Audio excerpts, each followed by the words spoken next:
Hi, beautiful people. I just got this message describing how this person had so much trauma in childhood, and they had learned to be smiley, sweet, loving, kind, and not have the capacity or the skills to process what was going through that they'd gone through in childhood. So now those issues were playing out with their children, where their kids were struggling to function. And it's nobody's fault this has happened.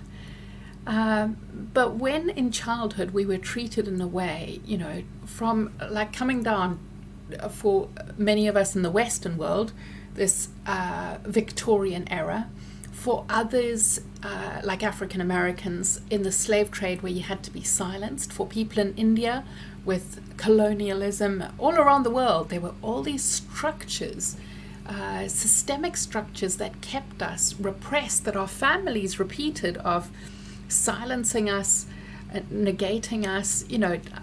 So many people, when I ask, what were you told when you were feeling things, we hear things like, if you don't shut up, I'll give you something to cry about.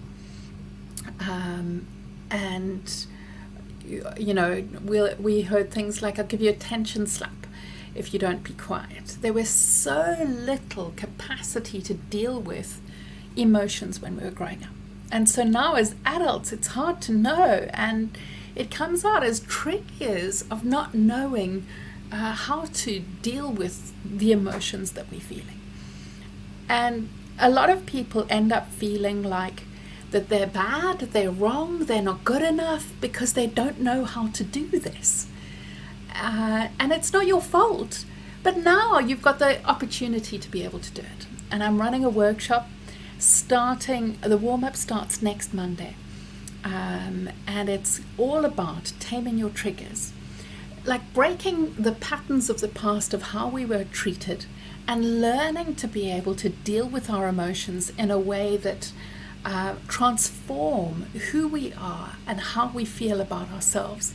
Because when we are triggered, when we are in that triggered state and we feel awful about ourselves, then we can't function as well as we're capable of.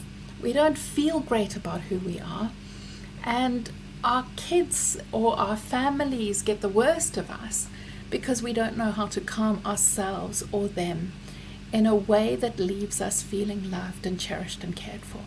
And I really want that for you. I want that for everybody, of learning how to process your emotions and feeling good about you and believing in yourself again. Because when you've been brought up in these systems where you are silenced, made wrong, shamed, gaslighted, and treated like you're wrong for feeling, then you grow up ashamed or people-pleasing or acting out or repressing everything that you're feeling, and your body is left to process it all. Then you begin to feel bad about yourself, stop believing in yourself, and it's hard to go forward in your life because it builds up inside of us all these different feelings that get trapped, and then that's how we see the world, through this more negative place. So we don't feel safe, we don't go for our dreams because we're feeling like we might not be able to cope when we're doing that. So I want to help you shift that. So the Tame the Triggers workshop starts soon. Click on that link, restoring.love/workshop. And come and join us. If you've got any questions at all, let me know in the comments and I will answer you. Love to have you with us. It's just makes such a difference to people's lives, and I want to be able to make a difference in your life too. So come and join us. We'd love to have you there. It's 10 minutes a day, or the videos that I do are 10 minutes a day, and obviously you can take as long as you like in processing in the workbook for yourself. And I do a couple of Q&As and answering questions for you so that you feel met and seen and valued and cared for. For 10 minutes a day, to be able to turn towards yourself and give yourself the love and the care and the calming tools that you've always needed to be able to love you, to feel safe, and to blossom into all that you're meant to be. Come and join us. We'd love to have you there. Sending you so much love. And yeah, I'm excited to start in a week's time. Come and join us.